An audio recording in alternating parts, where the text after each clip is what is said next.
now go on to our next panelist, which is Badri. And with great pleasure, I introduce Badri. Badri is currently the cluster managing director for Smith & Nephew for South Asia and Southeast Asia. He is also the chairman of FICCI Medical Devices and governing council member of NetHealth. He is a veteran in medical devices and diagnostic industry with over 25 years of work experience. Prior to this, Badri has worked as regional director, Boston Scientific, responsible for Middle East, Africa, and Turkey. So, Badri, very specifically in your illustrious professional career, you have successfully led your organization through many crises globally. I know that you have been handling Middle East, you have been handling Africa. So you have seen the Saudi oil crisis, you have seen the Indonesian currency crisis, you have seen the Syrian issues which have impacted our business, and a lot of African issues and challenges that have happened. So I'm not saying that wherever you go, the issues happen. I'm just saying that you have successfully managed a lot of issues. So I think if you can share your learnings, which will help leaders to successfully lead through these uncertain times. And also what I would request, Badri, if you can highlight the recovery plan to succeed in new normal, because it is very important that now we will be, I think slowly gradual opening will happen, and this lockdown will be gradually in phases maybe opened. So as leaders, I think it is very important for us to have a recovery plan. So over to you, Badri. Sure. Thank you, Gaurav, for the opportunity. So I think we have moved into a world where knowledge of the present and ignorance of the future is same for everyone across the world. So hence there is no one who's a novice or no one who's an expert in a world of experiential learning as we see ahead. So in the last, I think the question that you asked, saying that I have worked in Middle East, Africa, Turkey, and Southeast Asian regions. I've been fortunate to see and be a part of the VUCA world from very close quarters for about 9 out of my 25 years of plus experience. And be it the managing business in the middle of the Iraq, the Syria, the Libya war, or be it the parallel economy of Egypt, the US sanctions in Iran, huge currency falls. So for example, in South Africa, the 3 years that I was in managing South Africa and Turkey, the rand to a dollar in South Africa was 7, moved to 13 in 3 years. And likewise, the lira, Turkish lira, moved from 1.6 to 2.5. So, and despite all of these challenges, I think the most important piece was how do you successfully grow the business? And we managed to kind of in that period with the oil crisis in Saudi, Iraq, etc., we managed to still grow the business pretty substantially. And I'm just going to share 3 very simple philosophies. And I think some of it was touched by Prabal, some of it was touched by Achal, but very simple philosophies which would enable us to navigate in the difficult world. So first one is around leadership requirements in a new normal. Okay. And this is something which I have lived and I swear by it, because this is something which has helped to succeed in these very, very turbulent times of businesses that I have seen. So the first bit of leadership requirements in new normal is zero reset. When I say zero reset, what it means is that leaders have to reset their past experiences and not cloud their ability to say, I know this, I have seen this. Because what the situation presents at different points of time in a geopolitically unstable situation or in a COVID-like situation is very, very different. And the solutions that is going to come up has to be very different than what has been applied in the past. So leadership reset calls to unlearn, relearn, and adapt in a new situation. There are leadership instincts that one has to go by, and there are also calibrated data that one needs to use to look at trends, etc. Okay, so that you could basically readjust and recalibrate yourself to the new world. The second one, I think I agree with what Achal mentioned, saying that how do leaders be empathetic? How can they keep their calm, be confident, trust, compassion, stability?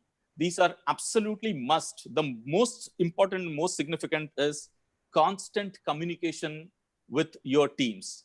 So just to give you an example, I think within our organization, we have a CEO -2 level, a president -2 levels, a MD -2 levels, and a leadership team -2 levels at every cluster that's going on to ensure that people are aware of what is changing in this dynamic and what does it mean for us and what is expected out of us. Okay, and this is not something which is theoretical. It happens every week, and you have to ensure that I wouldn't but overemphasize the importance of communication in a difficult world. The third one, for I think most of you who miss IPL, I potentially look at a word called IPPL, which is to do with leadership influence through participation and purpose-driven leadership. Okay, so how do you look at this new normal from a perspective of getting your teams involved, getting your teams to know the purpose of why we are doing what we are doing? So, for example, outreach, community outreach in difficult times, especially in COVID, people don't want to go out and get contaminated for the social distancing reasons. But how do you yet find a way to ensure that you give meaning to the purpose? So, for example, as a company, we have associated ourselves with Halftime, and we are trying to get with one of the cancer NGOs and also with the PM Cares, so that different aspects of society are able to be touched by the fact that the reason for our existence is also to support community-based initiatives. The last, which is a hard part of the leadership, is on the cash. Okay, and this is to be moving away from the concept of percentage margin to gain liquidity, because companies which survives and companies which don't, the difference between them is the cash. And I think Prabal mentioned in his opening bar that Medtronic today sits on $11 billion of cash, and hence they are able to do a lot more than others because it's in a cash situation. So these are the four things that I think from a leadership perspective, the first bucket in a difficult word one needs to kind of look at. The second one, which is very crucial, is around strategic outlook in a new normal. So Prabal gave the background of a V, a U, and a L. A V where whatever is the loss that happened due to COVID, the economy recovers. U, where whatever losses happen, they are gone, the damage is done, but the economy recovers in a U-shaped recovery. L, the economy has gone through whatever is the COVID impact. There is long period to get it recovered. And basis the fact that for at least up to Q2 or Q3 of 2021, we don't see any drug coming up, or the piece around herd immunity coming up, I think W looks more imminent. So the two aspects on strategic outlook which every company should consider is, the first one is something known as BCP, business continuity planning. And business continuity planning is all about taking a W, taking a V, and taking a U, and saying, how do we look at these scenarios and do a top to bottom line impact? And then for each of these, what is it that we are going to be working upon in terms of managing sales, managing SG&A, managing profitability? The second one is around hoping for the best, but preparing for the worst. And this is where upstream management of each of the scenarios in terms of conversations and engagement, and downstream, how do you create working with your teams strategies which would ensure that you have the best leveraging possible SG&A and you manage cash well. So these are two things under the strategic outlook in a new normal that one need to keep in mind. The last but not the least is on execution. And in execution, there are three important buckets that we need to touch upon: customer, organization and people, and partnerships. Okay. On the execution front, one of the things which is really kind of, as an example, I think all of us know, is when SARS happened, what happened to the digital economy? China post SARS moved into online, and you got an Alibaba, a unicorn, right? So when you look at customers in terms of such historical events, there has always been a behavior change. And HIV led to a behavior change of condoms. SARS led to Alibaba in terms of online. So I think in the last 4 weeks, just as we are on webinars, I have at least seen close to 2,500 to 3,000 webinar invite requests that customers have made from across sectors: cardiology, cardiac surgery, orthopedics, you name it, from across sectors. So in an execution mode, when you look at your strategy and say a WVU and you have to conserve SG&A, I think the future is going to be more around digital medical education and virtual conferences, if I were to call it, than the in-person based conferences which we have seen so far. So on customer, I think the whole SG&A would move towards a digital norm, entire digital infrastructure on customer management. The second is on organization and people. Let me first talk about people. There is a beautiful concept by Olander and Thogerson, which talks about MOA. Okay, and it is very relevant specifically in difficult situations, because that's the key to understand. The MOA is nothing but motivation, opportunity, and ability in terms of how you manage people. Motivation is around creating the right environment for people. Opportunity is basically giving space, giving stage. You will see a lot of younger leaders coming up, willing to take difficult assignments and say that I would try to maximize this opportunity differently than what others are doing. So giving them stage, giving them space. And the third one is around ability. The ability is around, have you trained people? Have you empowered people? Have you moved people with the right competencies? So in the last, I think, 4 to 5 weeks, this has been something which we have been doing with our global and regional teams online to ensure our teams are trained and get new competencies. So this is around how you look at people. From an organization perspective, I think the organizations will move very differently ahead in terms of conserving SG&A. You would have a lot of digital natives entering into the work stream, agile teams, and project-based gig workforces, which would basically join in for a project. Once the project is done, people are out.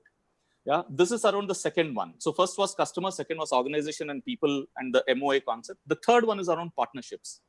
So Prabal spoke about, and also Gaurav spoke about, how from a healthcare perspective and from an industry perspective, we are working together. So the provider group, the pharmaceutical group, medical device group, medical equipment group in the entire healthcare space, even to that extent, health insurance companies. So we are working together on partnerships with regards to framing policies with the government. So ever since COVID happened, I think the borders were closed. The government did a great job on lockdown, right? All of these had impact. The impact basically was around lives and livelihoods both. But I think the economic impact is what could potentially move some companies towards bankruptcy and joblessness, right? So how do you influence and work with the government to ensure that across industry in healthcare, we take care of each other? So in the last 7 weeks, I think out of 700 plus FICCI submissions that we made, about 192 submissions were and recommendations were considered by the government. And what this means is that we have a very, very responsive government and we have a very responsive healthcare industry, which is partnering with each other to ensure that we have policies which are directional in nature and which enable us to ensure that what we want to execute to get cash, to get liquidity for survival and ensuring jobs are retained, that happens.